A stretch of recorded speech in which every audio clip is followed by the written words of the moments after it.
ဟောတယ်ကိုချစ်တဲ့သူတွေကိုမြင်လို့တဲ့သူတွေကိုကိုယ်စကားနားထောင်မယ်ဆိုလို့ရှိရင်တတိပဋ္ဌာန်ကိုအထုတ်ခိုင်းပါတဲ့မြတ်စွာဘုရားကကိုချစ်တဲ့သူတွေကိုတတိပဋ္ဌာန်အထုတ်ခိုင်းဘာဖြစ်လို့လဲဆိုတော့လူတယောက်ကိုချစ်တယ်ဆိုရင်ကိုသူ့ကိုဘာဖြစ်လဲအများတန်းချမ်းသာစေချင်တယ်လေကိုချစ်တဲ့သူတွေကိုချမ်းသာစေချင်တယ်နေဘူးတော့မကြိုက်ဘူးဟုတ်တယ်မလားချင်းလေးကြိုင်လည်းမကြိုက်ဘူးရင်တော့မနာစေချင်ကိုချစ်တဲ့သူတွေကိုဆိုတော့ဒါဒီတဘဝတစ်ခဏချစ်တာအဲ့တော့အပယ်မကြအောင်ဒီကိုချစ်ရမှာကိုက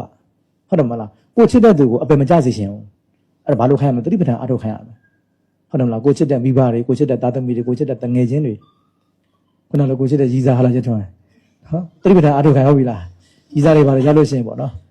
ရီးစားတွေရလို့ရှိရင်တတိပဋ္ဌာန်အထုတ်ပါလို့ပြောဟုတ်လားအဲ့တော့ဘာဖြစ်လဲဆိုတော့ချစ်လို့ပါလို့နော်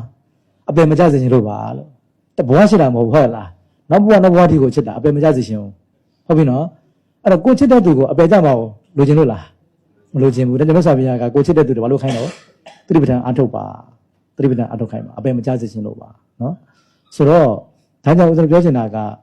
ဓမ္မဒါနဘာကြောင့်မြတ်တယ်လဲလို့မေးရင်အပယ်ဒုက္ခတွေကိုငြိမ်းစေနိုင်တဲ့အလှဖြစ်တယ်ဒါကြောင့်မြတ်တယ်လို့ပြောတာပါဒါကြောင့်လူငယ်လေးတွေငယ်ပေမဲ့ဒီတရားဓမ္မကိုအဲ့လောက်ထိကိုစိတ်နှစ်ပြီးတော့လုပ်ဖို့လိုတယ်ငါတို့ရဲ့အလှဒီဓမ္မဒါနဒီ